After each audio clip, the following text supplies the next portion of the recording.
like to introduce our speaker. This is Kirk Martin.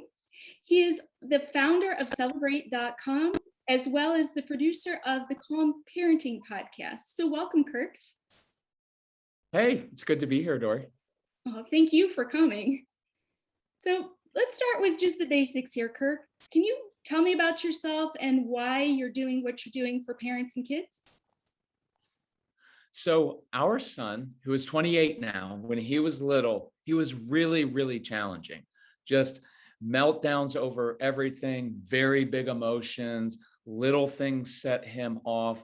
It was very hard to get him to calm down. And I spent about the first 9 years of his life trying to change him until I finally figured out I was the one who needed to change. And so I learned the quickest way to change your child's behavior is to first control your own and to model that and to lead kids to calm instead of just yelling, you need to calm down. And so there was a personal transformation that took place within our family. And then we opened up our home to very strong-willed kids on the spectrum who had trouble with impulse control, emotional self-regulation. And so over the course of a decade, we had about 1,500 kids come through our home. And we learned a lot about calming kids down just by having 10 or 15 really volatile kids in our little townhome. And so it's more of a personal passion than it was just a business idea. And I like the strong-willed kids. I like the kids who've got big emotions, big ideas, often big mouths, right? And so they're like walking dichotomies. Like the 1 minute they're screaming that they hate you and you're stupid. And then the next moment they have these really big compassionate hearts. So we've done this now for over 20 years. And we just love doing this, and we appreciate you hosting us. I listened to one of your podcasts, actually a couple of your podcasts, when we were en route to one of my kids' soccer games. And I knew I needed to talk to you because your passion is just amazing. Well, it's so personal because we changed as a family, and it wasn't just about changing our son. It was about me changing myself and us rebuilding this relationship. And whereas we struggled when he was little, he's 28 now. It's like we're best friends, and all of those battles turned into kind of bonding opportunities. So hopefully some parents can get something out of this today. You know, I heard John Maxwell speaking one day, and this is a paraphrase, but he said, our first dream isn't our dream, it's our parents. And it just really kind of resonated with me because I think parents sometimes have false beliefs about what their relationships should be with their kids, or even what their kids' emotions mean. So some of those false beliefs for us is that idea that my job is to control my child's behavior, right? Because we get very caught up in that as parents of like, oh, I see this behavior, now I react to it and I have to change it, rather than really teaching the child, modeling. So much of it, we just get very reactive. And so when we can slow down a little bit, quick example, you mentioned on the way to soccer. So a lot of the parents we work with, they have kids who struggle with some anxiety. And so going to new places is really difficult for them. So common thing would be, hey, come on, get your stuff ready, get in the car, we need to go to soccer. Well, a lot of kids are just fine with that. But the kids we work with would be like, I'm not going. Soccer's stupid. You're stupid. And you're like, wait, where did that come from? I'm just trying to take you to a fun activity.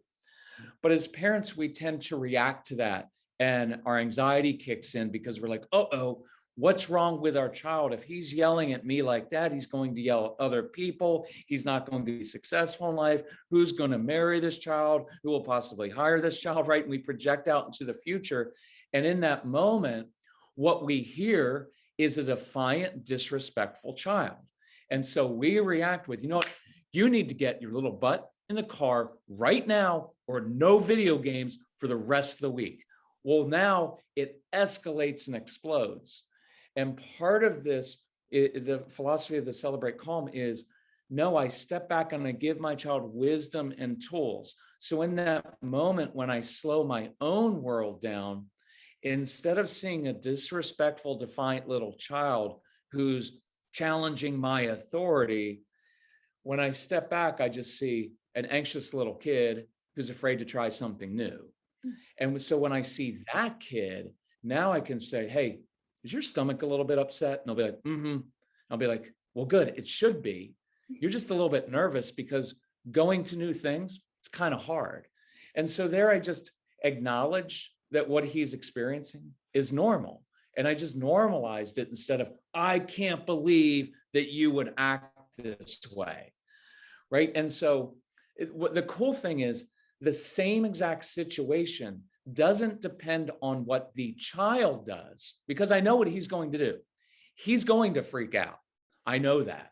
It's all dependent on what I do. And that gives me so much power, because now I can say, well, of course you're nervous because you're going to a new place, but I believe that you're capable of going there and having a really good time. And I just give him some tools of asking the soccer coach to ask my child to come a few minutes early to help set up some of the drills and get ready for practice, because our kids tend to like helping other adults, just not us. But that's one of those things where you get out of the mindset of like, well, my job is to get them to that soccer field. And we have our own agendas as parents. I know all moms, you wake up with an agenda because you've got stuff to do, and you're raising a responsible, respectful human being, and they've got to be tidy and have good hygiene and get good grades and have good behavior. And kids don't always go along with your agenda. And so it brings up in us our own anxiety, our own control issues, because we like things done a certain way and they don't often like that. And so it really causes you in many ways to grow up as an adult, as a parent. So I mean, John Maxwell is awesome. So fully on board with anything he says. I just think, when we're in the moment as parents, and I love your examples because you spoke complete truth. We feel like the world is going to collapse if this doesn't happen. And I know it's an unrealistic expectation. In the same vein, trying to, grab a hold of that and stop yourself, there must be some tricks for that too. So I'd focus on two things. I mean, we could focus on 10, but two things are in the moment is body posture. This is a weird one. But if you walk into a room, just imagine you see like a mom standing with her hands on her hips, talking to her daughter. She's not saying, honey, I'm so proud of you, right? There's a defensive thing going on there. And so oftentimes in the moment when you can, sitting down, I know it sounds odd, but if you've got two kids in the living room and they're squabbling, typically what do? We walk in, I buy you guys all these toys, all these video games. You can't even play well together for 10 minutes. You go to your room, and we solve the issue by separating the two kids instead of teaching them how to handle conflict, which means they never learn how to handle conflict, which means they grow up and get married and they have all kinds of resentment because they never learn how to handle conflict, right? Which is what happens to marriages. But if I were to walk in, and again, I know this sounds kind of silly, but I sit or lie down in the middle of the living room floor, I change that dynamic completely, because two kids are going to be looking at you like, what are you doing? And now I get to teach and say, hey, child number one, I know why you're bugging your sister, because you have this cool brain that likes to be stimulated because it's filled with ideas. And when you get bored, you just pick on your sister. But what happens is you always get in trouble for that and lose your stuff. So here's another idea. You've got this awesome brain and you're a born entrepreneur because you love money and you have a big heart. So instead of wasting that time picking on your sister, why don't you come join me in the kitchen? Because I bet we could brainstorm 3 different ways for you to earn some money. So you could buy your own stuff and you could donate money to those kids with cancer. And then I can deal with the other child who's reacting. But now instead of reacting and causing my own drama, because there were 2 kids with drama and now there's 2 kids plus a mom or a dad. And once one parent gets into it, the other joins. And now the whole family's filled with drama. And that changed by me walking in and simply changing my body posture. And then the other thing, Doria, that I would say is tone of voice, even matter of fact tone. Because as soon as you go with, guys, all I'm asking for is a little bit of help around here, that pleading tone lets them know mom's not really in control right now. She needs us to behave. The even matter of fact tone says, I'm in complete control of myself.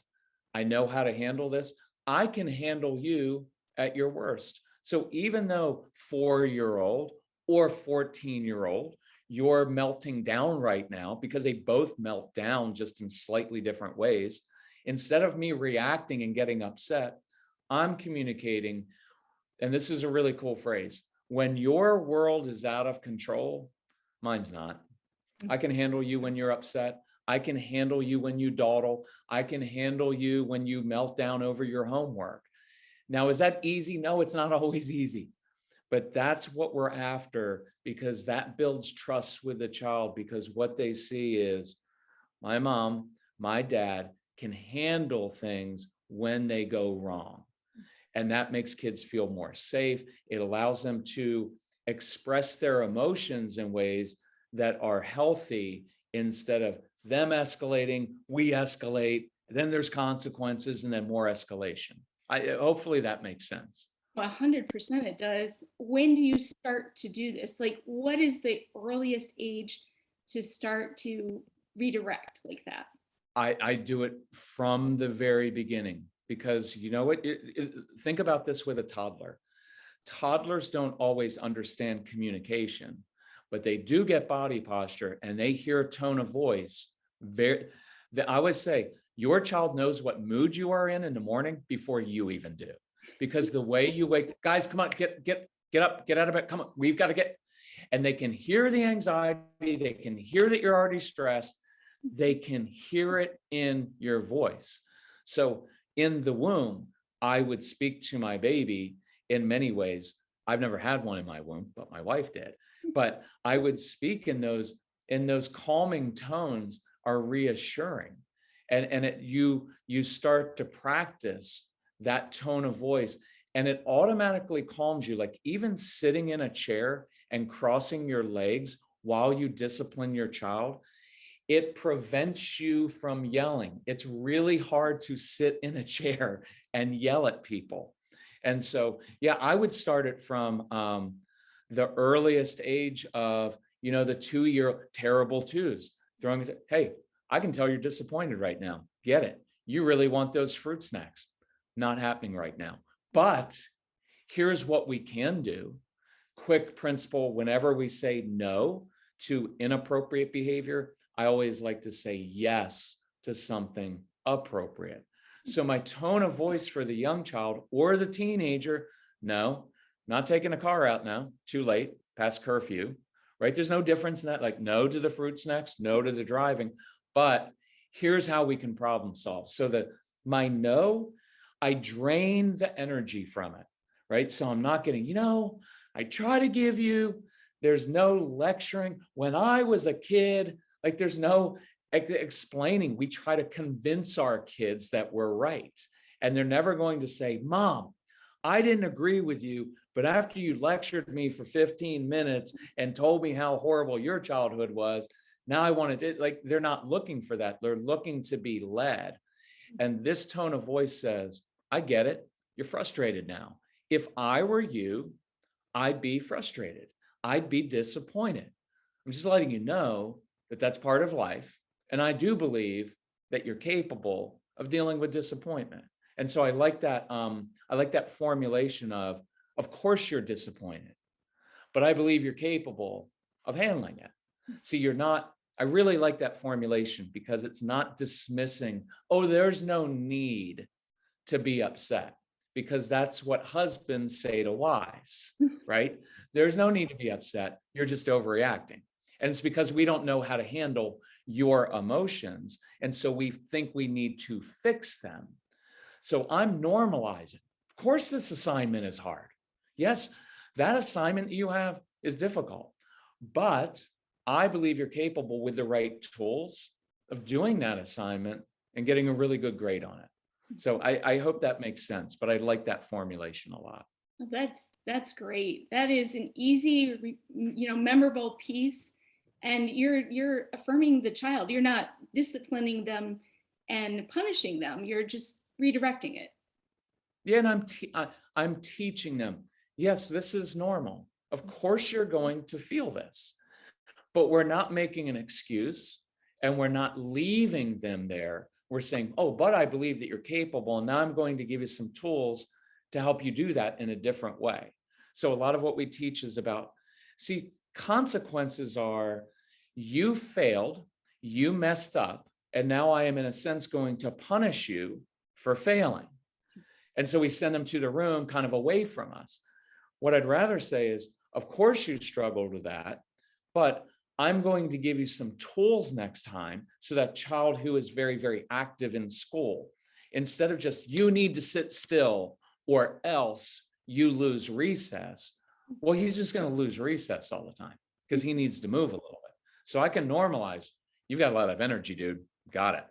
Now, you can't run around my classroom whenever you want, but I could use your help occasionally when we have a secret signal and I do this. I want you to come grab the water bottle off my desk and take it to the back of the room and refill it and put it on my desk and then sit down because I could use your help.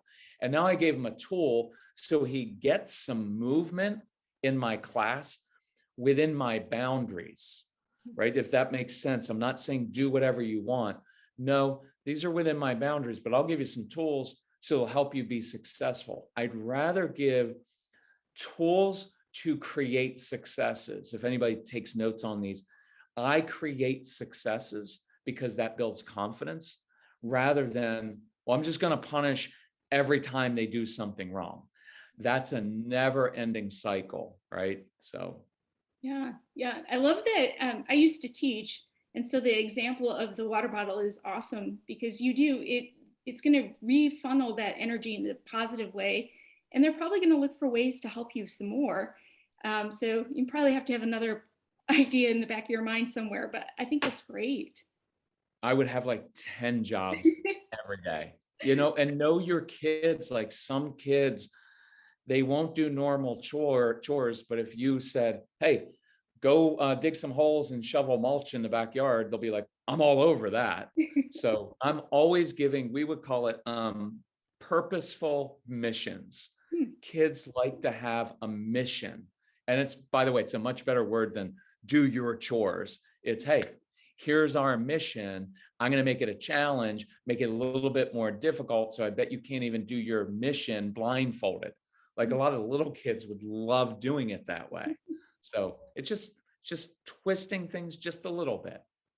Yeah, this advice is just gold, Kirk. I appreciate it. And I really want to talk more, but we're at our limit. So I can't wait to talk to you very, very soon. That's awesome. Thank you very much. Good luck to all the parents out there. Thank you. We'll put your resources in this email so they can contact you soon. Okay, awesome. Thank you, Dori. Bye-bye.